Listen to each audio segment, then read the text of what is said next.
Right, so hello, greetings. Hello. It's our Sunday fasting day here at the Museum of the Muses here in centre of France, and as you know, I record this weekly thing. Have done for, over a year now, getting on. And so today I'm joined by Isabella again, who's still here. Isabel Usher, and still helping out as a workaway. Nice to see you. Yeah. Thanks for being here. And what I thought we'd do is, instead of just having like an interview type thing, we'll ask each other a sequence of questions. It's a sort of mutual interview. We're interviewing each other. Mm-hmm. Isabella, I'm sure you'll find that's a very interesting young woman with a lot of, overlapping experience with what we're doing here at the museum and the Institute of Peace Studies. So, I think it should be a mutually enlightening conversation. Yeah. I don't know what her questions are. She doesn't know what mine are. So we're going to surprise each other. Okay? Yes. Right, so that's by way of introduction. It's been quite a week. Right, so my first one, just a bit of kind of introduction and background. I mean, I know a little bit about your background, obviously you've told me, and your mum was Lebanese, right? Living through the crisis of the war in the 1980s, right, when Lebanon decided to self-destruct and different factions are fighting each other. She was from the Sunni Muslim background. Yeah. And your dad, bless him, was a BBC journalist. He was a freelance journalist. Okay, sort of, right, so he was just, and was he doing like writing reports or television? He was writing stuff. Yeah, radio. And he was in Beirut, okay. And that's where he met your mum, and then they fell in love. He brought her back to Britain, to London. Mm-hmm. And now he still works for the BBC, right? Yeah. In some, as a journalist. And he has a lot to do with the Middle East. Yes. Right. And you also, as we'll later explore in this interview, you're quite interested in the Middle East, given your background. Mm-hmm. And frustrated at the lack of peace stuff. Yeah, quite. And so my question really is, you must have some interesting discussions with your dad about policy. And what do you think of the BBC coverage of the Middle East and the search for peace? Not just in Lebanon, but in Israel, Palestine, Jordan, the Iraq War, the Gulf War. Mm-hmm. You've lived through all this stuff. and we won't get on to Brexit, but to me the BBC has pretty much lost credibility. Yeah. Having a dad working in the BBC is like, saying you're part of Darth Vader's Death Star team, isn't it? Yeah. So how do you have a nice breakfast together? we don't actually really. I think the BBC's gone either further into the darkness or it's become more transparently not truthful and not the neutral thing that they say that they are. Mm. We've had big discussions about it all the time. He's quite open. I think the BBC is a very old way of doing journalism, where it's not trying to be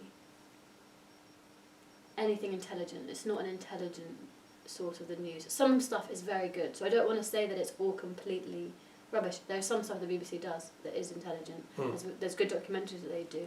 And arts programmes. Yeah, and arts programmes, and there is lots of stuff that's worthwhile, but at the moment, whilst there's this like impending apocalypse in the world from all aspects, being neutral is now not being neutral at all, and you can see that it's becoming. So I have anecdotal things that happened with the BBC. The BBC did a report on the Israeli army as being the most vegan army of the world, and my dad gave me the contact for this person who had written the article, and I emailed them and said, I just can't understand it. Right, it's tone deaf, this article, because they're the most vegan. Okay, the people might be vegan, but are Palestinian children not animals? I don't really understand how you can claim to be this like vegan in an army. An army, but by default, is not vegan. It's violent. Well, if it's killing people, then Yeah. its job is to murder or kill. Which is veganism That's is hardly a like vegan non-violence, thing, is it? exactly. Yeah. And they replied to me saying, well, thank you very much, Isabel. Essentially, stop whining about everything, and we have to be equal. So we can't always just say that Israelis are bad all the time. And I said, but if they are bad all the time, if the army is doing bad things, then you report on that. You don't then try and make it better. That's then playing a role in it. Exactly. And I said, okay, well, are you gonna do about how vegan the Palestinians are? I don't really understand in what. Yeah. So they didn't take the article down, and they just. It was on their website, is it? It was on their website. Right. They didn't take the article down. They didn't really acknowledge my point. I think that just like bankers or politicians on the right, you're kind of so far in the machine that for some reason, for the reason of you would implode if you actually questioned the things that you were writing. They have to. My dad now has no. We used to be able to have a kind of back and forth. And I think that you used to have this conversation, but I think they've gone so dark and deep into it that there is no space for that anymore, because then the whole of the identity of the BBC would come crumbling down. Well, roll on, you know. Yeah. Like, But yeah. and I've said that. Yeah. So I used to call up my dad and say, this kid's died in Palestine, or they're doing a day of rage and they're closing the whole of Palestine down for a 3-day strike, which is news. But he would say no, that it's not news, is it? It's not new in the thing, and I think that's the nature of journalism. I like what you said there, that being neutral is no longer being neutral. Yeah. It's actually taking sides. Yeah. In the face of injustice, to be neutral is to collude. Exactly. It's like, French people that went along with Pétain, and I'm neutral, but these resistance and Yeah.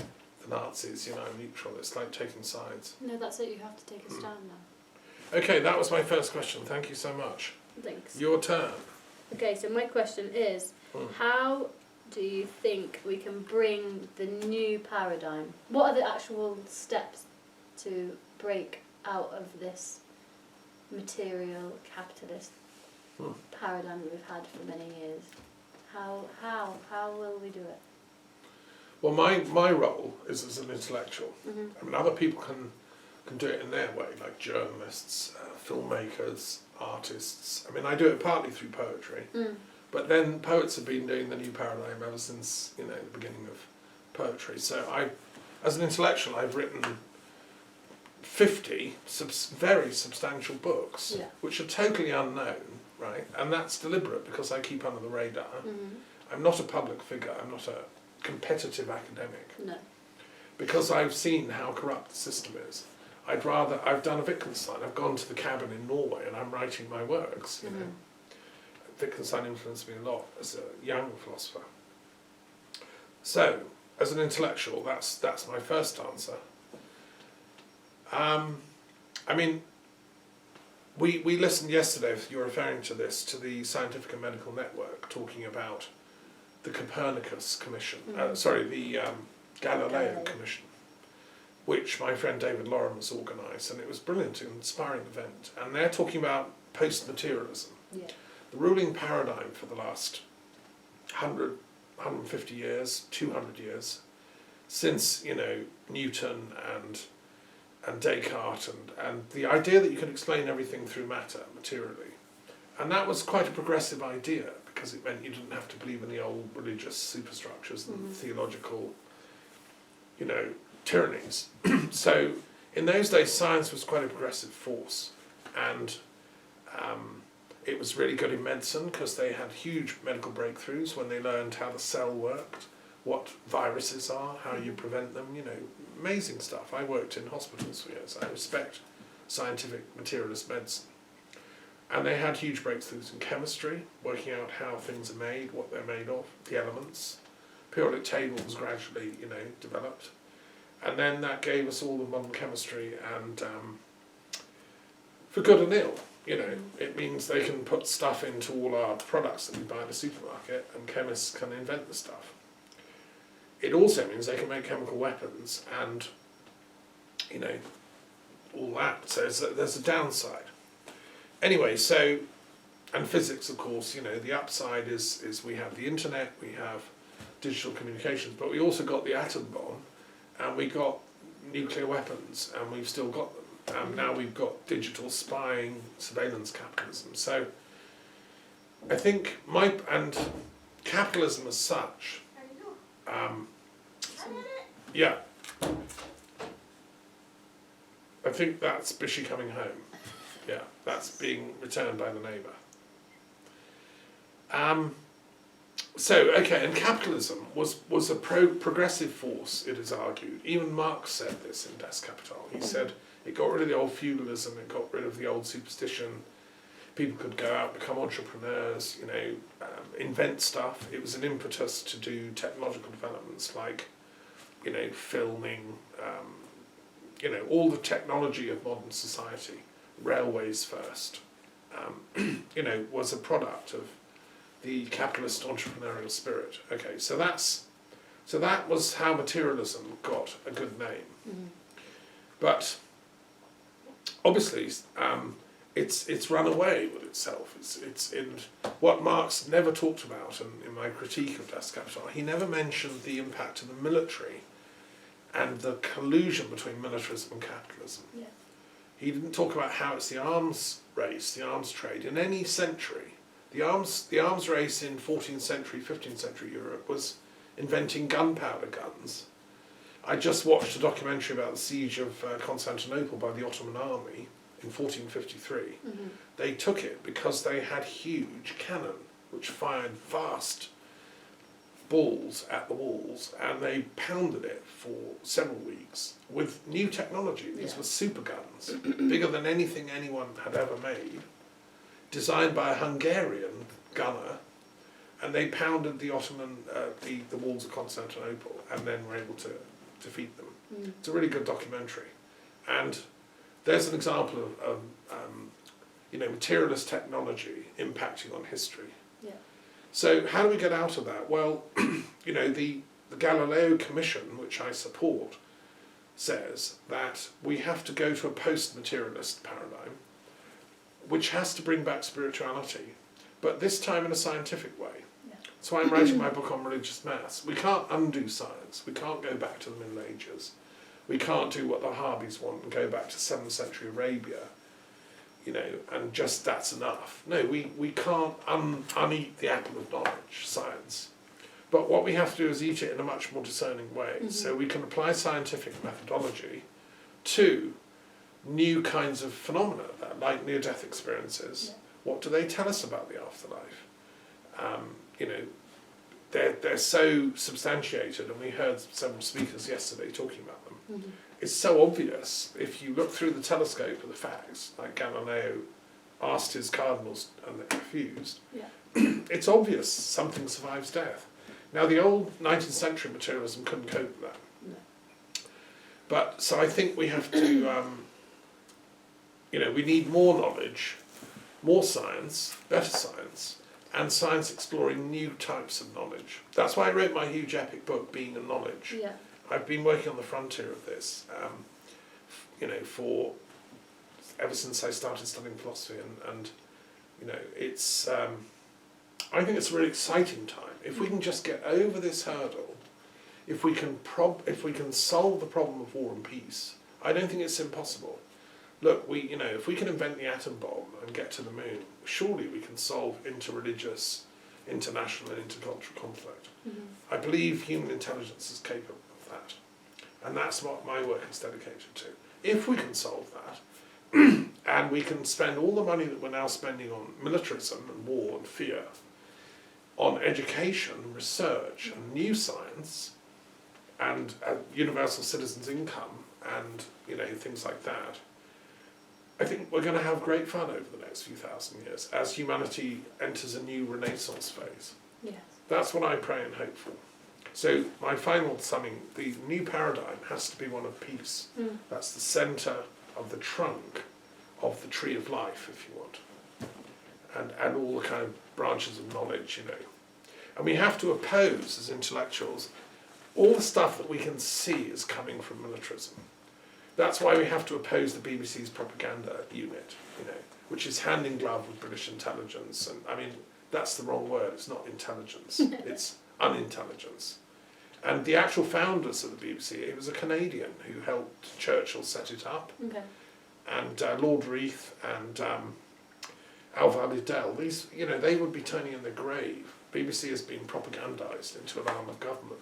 It's not supposed to be. It's supposed to be the moral conscience of the British people. And when Brexit happened, I wrote to the Director General of the BBC and I said, I'm hearing you pumping out stuff that Brexit is now a done deal. It was a triumphant referendum result. Everyone wants to leave Europe. Wahey, wahey. I said, well, hang on, Scotland didn't. Northern Ireland didn't. It was a really close thing. And if you count up the figures, most people in Britain didn't vote for it. Yeah. And I said, a very important question, I said, how come you're pumping out all this propaganda, which happened to be what the Prime Minister Theresa May was pumping out. I said, who made that policy decision in the BBC? At what level, what committee, on what day, and with what people sitting around the table made that decision? Because they needn't have made that decision. Anyway, and I asked under Freedom of Information legislation, and the reply I got was, sorry, freedom of information doesn't apply to us because we're an entertainments company. It doesn't apply to the BBC? No. Yeah. But we'll tell you as a matter of courtesy that we're not going to tell you. But it's still the million-dollar question. Somebody in the BBC and their inner structure decided to go with the government interpretation of the referendum result, and they pushed out the propaganda ever since, all based on a lie and false arguments. Anyway, there we are. That's okay. Now it's my question to you. Okay, so I'm really interested in the Middle East, as you know, and so I set up this Truth and Reconciliation Commission for the Middle East. Yeah. And I've been several times myself. You've been to Jordan, I believe, haven't you? Tell me how many times you've been, where did you go, and what did you learn? What are the Jordan people up to these days? Jordan, so I moved to Amman in Jordan. Right. In 2014 maybe. I lived there for about 5 months, 5.5 months. In Amman? In Amman. Right. With my university. And I was studying Arabic in a small Arabic school in the suburbs of the city and living in a nice part of Amman with some friends of mine. And Jordan, I liked Amman, but my mum's from Beirut, so I spent a lot of time in Beirut, and I can't help but compare the two cities, which isn't a very nice thing. Well, I'm gonna ask you about Lebanon in a minute. So tell us about Jordan this time. Jordan has.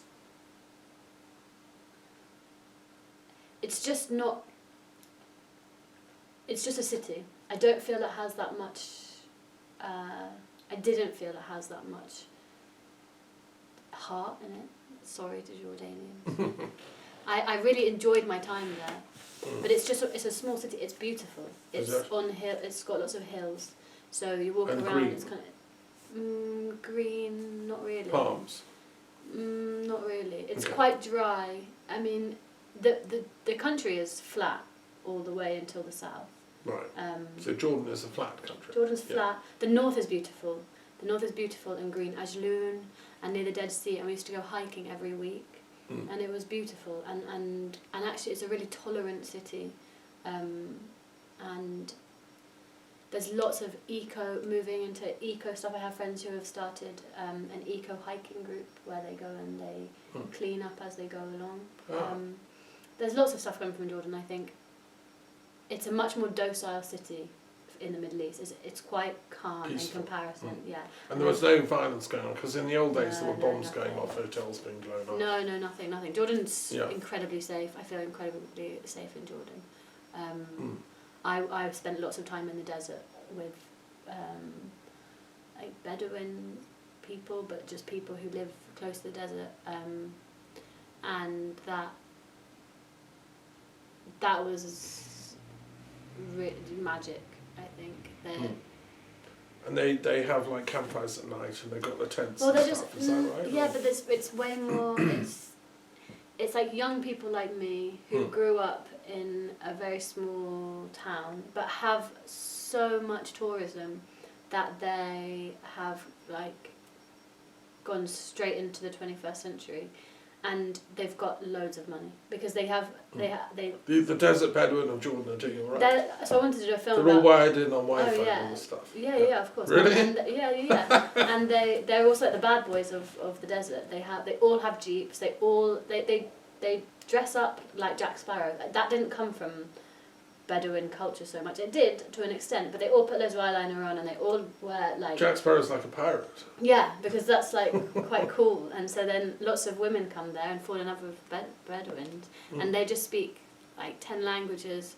They have so much money from tourism stuff. Wow. They can charge whatever they want for people. So people are buying like £200,000 Mustangs and driving them around, and then like they would go to Europe, train horses for thousands of pounds, come back to Jordan with the money, stay there for a bit, go back. Lots of them, yeah, it's like very entrepreneurial. So we're not sort of talking starving Bedouin peasant types. No, not at all. Eating, Not at all. Okay. Not at all. Well, that's interesting. It's lots of fun.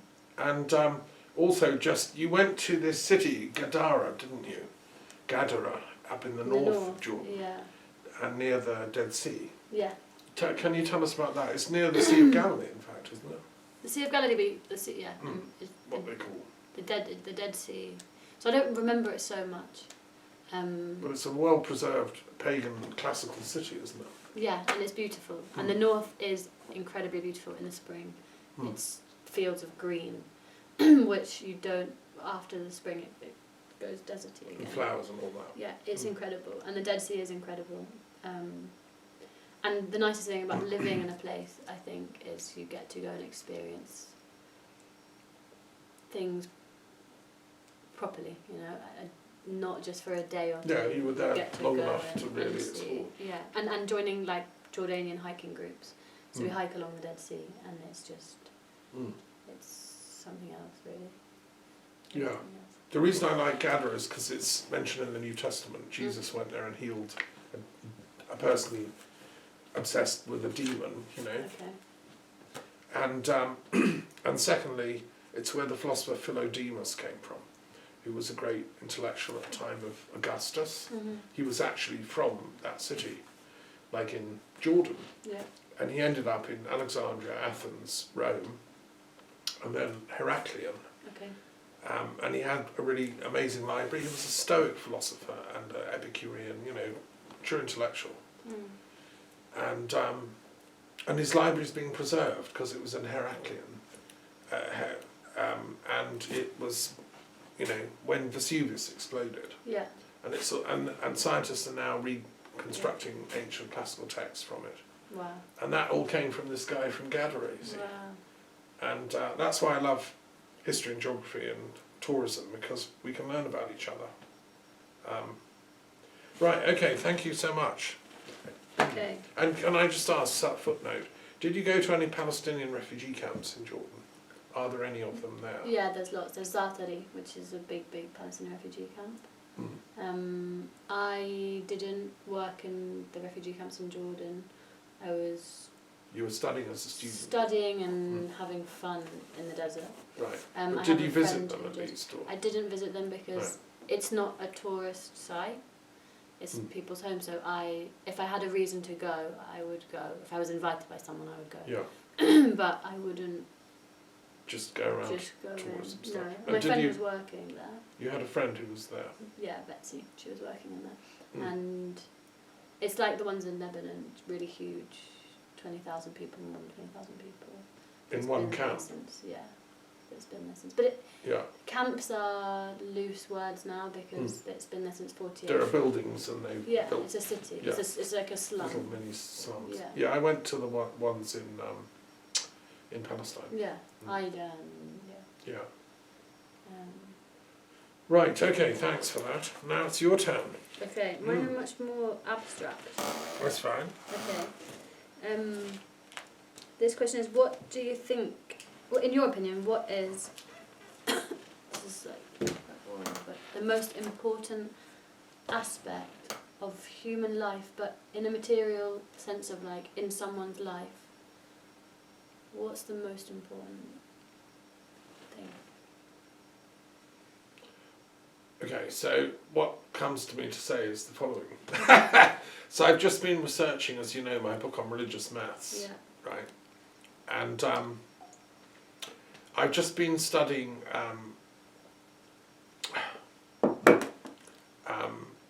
aesthetics Yeah. and religious maths. So art, you know, beauty, the question of what is beauty. Mm-hmm. I've just been looking at the works of Kierkegaard, Okay. revisiting them. It's just one question out of 50, because in each of these chapters I've got 50 questions. Yeah. It's designed as a textbook for bright sixth form students doing A-level either in religious studies or maths, or both, or general studies, but also university undergraduates or postgraduates, or just adults that love thinking. Mm-hmm. Now these are questions that are like huge. Each one Yeah. of the 50 questions is like enough for an MA course almost, right? Some of them. And I hope it'll keep mathematicians and thinkers busy for the next few hundred years. Seriously, to answer all these questions, right? Yeah. Anyway, the one I was interested in, and I'm sharing, is Kierkegaard said that human beings evolve in 3 stages, both collectively, but also individually and personally. Mm-hmm. We start out in the aesthetic mode. That is, sensual pleasure is what's really important. Mm-hmm. And if you think back to your childhood, you know, like, the senses are really important. Yeah. Like, So figuring feeling, it out. you know, and beautiful things, beautiful music, clothes, dressing up, you know. I mean, kids love to dress up in party clothes and, you know, how they look and am I looking as good as that one, you know. So aesthetics is really important. Some people never get out of that, they get stuck at that. So shopping is their big thing, getting new clothes all the time, getting their hair done 20 times a Plastic week. surgery. Even they're going for plastic surgery or breast enhancement. I mean, some people are stuck at that aesthetic level. However, Kierkegaard said if you're lucky, you move on to the next stage, which is the ethical stage. And in the ethical stage, you begin to think about right and wrong, Okay. about justice and injustice. So you look at, say, the Palestinians being beaten up all the time, and you think, that's wrong. Yeah. That's the ethical consciousness. And some people don't get there. They're stuck at, they stick at the aesthetic level. But Kierkegaard said normal, healthy people move on to the ethical stage, and they find a cause, and they work for it, you know, against the evil, whatever it is, you know. Brexit to me is an ethical cause. Yeah. I will fight that till I win, you know, and or die in the attempt. You know, it's a Gandhian cause, and so you know, and like in World War II, people fought the Nazis because that was an ethical duty, because their racism was abhorrent to them, and so on. You know, Vietnam War. My colleagues in academia protested the Vietnam War because it was wrong. Okay, that's the ethical stage. Only after you've done that can you mature into the religious stage, Okay. which for Kierkegaard is the third one, which is when you confront questions of ultimate meaning and value, and you surrender to the absolute in love. I mean, that's why you go through the ethical thing. I mean, it's not that you don't like aesthetics. Of course, pleasure, sensual pleasure is beautiful, but you don't want to stay there forever, right? Ethics is great, fighting a good fight, you know, but you don't even have to stay there. That's kind of where lawyers get stuck, or human rights activists. They're always angry and fighting, right? Beyond that, you can find the source of everything, all reality, and start a conversation with that absolute. And you can start negotiating on behalf of, like, all of humanity, a better deal. You know, it's like Britain one day will have to negotiate a good deal with the EU when they finally come back. And, you know, we need to do that with the absolute. Okay. Like, why are so many people dying? Why do little babies die? You know, why don't all couples love each other? Why do they do wife beating and crimes of passion? You know, those are questions to have with the absolute. Like, why did you design a pretty naff world? You know, and is there anything I can do to help? That's prophetic consciousness. That's Abraham or Muhammad or Jesus Yeah. trying to channel divine thoughts into history. That's Guru Nanak, Buddha, the great sages of religious thought. And that's you know, not everybody gets there. Not every human rights lawyer is interested in that higher form. But some people do. Okay, so those are the three stages that Kierkegaard said. Now I think when you say what is the most important experience that humans can have, I think the beauty of human life is that we can go through all those stages. Okay. It's lovely, like swimming around in the warm Mediterranean Sea and having a pleasurable, warm jacuzzi on a cold winter day, watching the stars. I've done that. Or drinking lovely cider in Devon, and I mean, all those things are aesthetic experiences. They don't have to stop, but you do have to go on to the ethical side. You have to realise there is a struggle on this planet between right and wrong, good and evil, and you have to get engaged. Neutrality is not an option, and therefore that's why the BBC have totally lost the rail. I mean, what, neutrality in World War II? Yeah. Here's the news. Well, Hitler won loads of victories and Britain has lost loads, but we're totally neutral. Yeah. I mean, come on. So, and then you go on to the religious, which is the metaphysics, which is the big why questions, and that's what I teach and I'm interested in. And my experience is we all want to know that stuff, actually. I'm sure that you might have had conversations in your desert with your Bedouins in Jordan. I don't care how much money they had, they can buy any aesthetic experience they want, but they're still going to want to know what God is, and they're still going to want to read their Quran and understand how can this be true, kind of stuff. Yeah. And that's the third kind of conversation. And I think we humans, what's beautiful about us when we function properly is we can do all these three things. Yeah. And that's really important. I want every kid on this planet to have that whole journey. And that would be a world of peace to me, Anyway, that's a part of an answer. Thanks. Is that all right? Yeah. Right. Okay, so my next question, it's sort of following on from what I was asking before, is you've also been to Palestine, haven't you? So tell us about where you went, what you did, who you met, any stories you want to share, and how long you were there, that kind of stuff. Okay, so I went to Palestine after my 4 months in Jordan. Right. I had a ticket booked to India, actually. And from Jordan? From Jordan. Yeah. And then I had a moment of... Palestine's an hour away. I don't need to go to India right now, I'm going to go to Palestine. So I went with a friend on a bus from Amman to Nazareth, which is this one bus that goes from Amman to Nazareth through the checkpoint. Wow. And it was me and Betsy, my friend. It goes every day? Yeah, once a day, but it just tells you the road corner that it's on and the time, and it's a very old website, and you don't know if we didn't actually know if it really existed. We turned up and it was there, and there was me and Betsy and then one boy who was also English or Dutch. Going to Nazareth? Going to Nazareth. Must have been amazing. It was beautiful. Did you go what they call the Allenby Bridge? Yeah. Yeah. And so Betsy had been there before, and going through the checkpoint was much harder for her, but we decided to not queue up together in the checkpoint, and a boy whispered in my ear, if you've been here before, don't tell them. And I said, I haven't been here before, but fine. And I went to the woman, it was a woman, and I blah blah blah, she said, okay, what are you doing? And I said, I just really want to see Israel and think it's beautiful and want to visit, Dead Sea and stuff. And she was like, okay, what did you do in university? And I said, I did Arabic. And she said, well, why didn't you do Hebrew? And I went, okay, well, why didn't I do German? It's the same, or French, it doesn't make a difference, does it? It's just a choice of a thing. Right. She could tell that I was Arab, but she didn't really ask, and my name's not Arab. But if they knew I was Lebanese, I wouldn't have been allowed